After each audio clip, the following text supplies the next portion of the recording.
சந்தோஷமா இருக்கிறேன். இன்னைக்கு நம்ம பிரேயர் பண்ணி ஸ்டார்ட் பண்ணலாம்.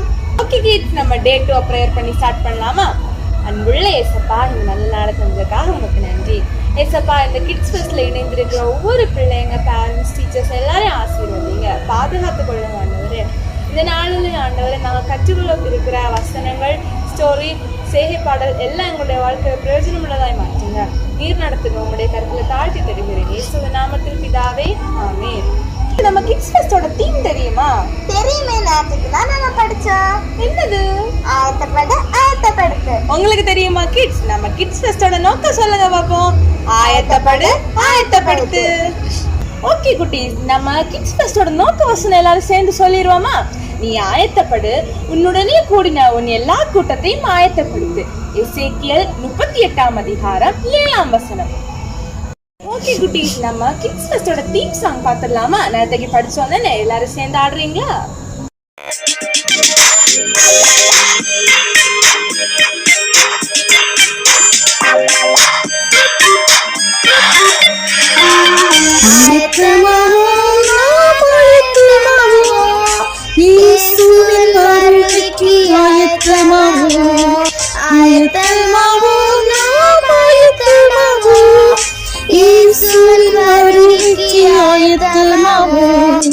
சிறுவன் சாமி போலாயத்தமாவோம், தேவனின் சத்தம் கேட்க ஆயத்தமாவோம். சிறுவன் சாமி போலாயத்தமாவோம், தேவனின் சத்தம் கேட்க ஆயத்தமாவோம். ஆயத்தமாவோம், நாம் ஆயத்தமாவோம், இயேசுவின் வருகைக்கு ஆயத்தமாவோம். ஆயத்தமாவோம், நாம் ஆயத்தமாவோம், இயேசுவின் வருகைக்கு ஆயத்தமாவோம். வனாந்தரத்தில் மோசே போல் ஆயத்தமாவோம், ஜனங்களை விடுவிக்க ஆயத்தமாவோம். வனாந்தரத்தில் மோசே போல் ஆயத்தமாவோம், ஜனங்களை விடுவிக்க ஆயத்தமாவோம். ஆயத்தமாவோம், நாம் ஆயத்தமாவோம், இயேசுவின் வருகைக்கு ஆயத்தமாவோம். ஆயத்தமாவோம், நாம் ஆயத்தமாவோம், இயேசுவின் வருகைக்கு ஆயத்தமாவோம். சீஷனாம் பவுல் போல் ஆயத்தமாவோம், நீதியின் கிரீடம் பெற ஆயத்தமாவோம். சீஷனாம் பவுல் போல் ஆயத்தமாவோம், நீதியின் கிரீடம் பெற ஆயத்தமாவோம். ஆயத்தமாவோம், நாம் ஆயத்தமாவோம், இயேசுவின் வருகைக்கு ஆயத்தமாவோம். ஆயத்தமாவோம், நாம் ஆயத்தமாவோம், இயேசுவின் வருகைக்கு ஆயத்தமாவோம். ஓகே கிட்ஸ், இப்போ நீங்க சூப்பரா ஆக்ஷன் சாங்க ஆக்ஷன் பண்ணிட்டீங்க. இப்போ விபிஎஸோட வரலாறை பத்தி சொல்ல விஜு அக்கா வராங்க. பிரைஸ் தி லார்ட் குட்டீஸ். இந்த விபிஎஸோட செகண்ட் டேல உங்களை பார்க்கறதுல ரொம்ப சந்தோஷம். நம்ம இப்ப ஜாலியா என்ஜாய் பண்றது விபிஎஸ் எப்படி ஸ்டார்ட் ஆச்சுன்னு உங்களுக்கு சொல்லி தரவா? 19th செஞ்சுரி, அதாவது 19ஆம் நூற்றாண்டுல உங்களை மாதிரி குட்டீஸ் எல்லாமே சம்மர் வெக்கேஷனை வந்து பிரயோஜனமற்ற முறையில என்ஜாய் பண்ணிட்டு இருந்தாங்க. இப்படி இருக்கும்போது 1894 வருடத்துல குழந்தைகளுக்கு பாதுகாப்பான கல்வியையும் ஆன்மீக கோடைக்கால நடவடிக்கைகளை வழங்குவதற்காக 4 வார கோடைக்கால பைபிள் ஸ்கூல்ல வந்து DT மைல்ஸ் அவங்க ஸ்டார்ட் பண்ணி வச்சாங்க.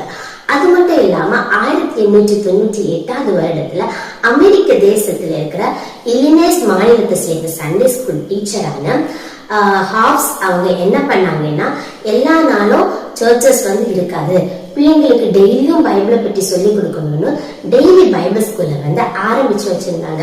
இப்படி இருக்கும்போது பேப்டிஸ்ட் மிஷன் சொசைட்டில ஒர்க் பண்ண டாக்டர் ராபர்ட் என்ன பண்ணாங்கன்னா, நியூயார்க்ல இருந்த எல்லா இடங்களிலையும் இந்த விபிஎஸ் வந்து விரிவுபடுத்தினாங்க. அது மட்டும் இல்ல, தென்னிந்திய பேப்டிஸ்ட் சொசைட்டி என்ன பண்ணிச்சதுன்னா விபிஎஸ் வந்து முறையாக ஏற்றுக்கொண்டது. அது மட்டும் இல்லாம 1922ஆம் ஆண்டுல வந்து ஹோமர் கிரேஸ் என்ன பண்ணாங்கன்னா, இந்த விபிஎஸ்க்கான பாடத்திட்டங்கள் எல்லாமே வந்து முறைப்படுத்தினாங்க. 1950வது ஆண்டுல வந்து அதுக்கு அப்புறமா எல்லாமே என்ன ஆச்சுன்னா, விபிஎஸ் வந்து உலகம் முழுசும் பிரபலமாச்சு. இன்னொரு முக்கியமான விஷயம் என்னன்னா, 1952 நம்முடைய இந்திய தேசத்துல மிஷனரி மேரி ஹாமில்டனும் மார்ஜின் அம்மையாரும் பெங்களூர் தென்னிந்திய வேதாகம நிறுவனத்தின் மூலம் என்ன பண்ணாங்கன்னா நம்ம கோவில்பட்டியில ஃபர்ஸ்ட் விபிஎஸ் வந்து ஸ்டார்ட் பண்ணாங்க. முதல்ல 4 to 5 வாரம் வரைக்கும் இருந்த இந்த விபிஎஸ் போக போக என்ன ஆச்சுன்னா சாங்ஸ், டான்ஸ், ஸ்கிட், கிராஃப்ட், அது மட்டும் இல்லாம பைபிள் ஸ்டோரிஸ் கொண்ட ஒரு வார கருப்பொருளா மாறிச்சு. இந்த விபிஎஸோட முக்கியமான நோக்கம் என்னன்னு தெரியுமா? பிரயோஜனமற்ற முறையில டைம் வேஸ்ட் பண்ணாம பிரயோஜனமுள்ள முறையில பிள்ளைங்களுக்கு வேதாகமத்தை ஒரு வேடிக்கையான ரொம்பவும் ஈடுபடுத்துற ஒரு சூழ்நிலையில பிள்ளைங்களுக்கு கற்றுக் கொடுக்கறது தான் இந்த விபிஎஸோட முதன்மையான நோக்கம். அது மட்டும் இல்ல, இன்னொரு முக்கியமான நோக்கம் இருக்குது. என்ன தெரியுமா? இந்த விபிஎஸ் அநேகருடைய வாழ்க்கையில ஒரு டேர்னிங் பாயிண்டா இருக்குது. அது மட்டும் இல்ல, நிறைய பேருடைய வாழ்க்கையை இது மறுரூபப்படுத்தி இருக்குது. துன்மார்க்கமாய் வாழ்ந்தவங்க ரட்சிக்கப்பட்டிருக்காங்க, இன்னும் ரட்சிக்கப்பட்டவங்க அபிஷேகத்தை பெற்றுக் கொண்டிருக்காங்க. அது மட்டும் இல்ல, நிறைய பேருடைய வாழ்க்கையில மாற்றம், குணத்துல மாற்றம், மனசுல மாற்றம், இப்படி ஒரு மனுஷனுடைய வாழ்க்கையில பல மாற்றங்களை கொண்டு வருகிறது தான் இந்த விபிஎஸ்.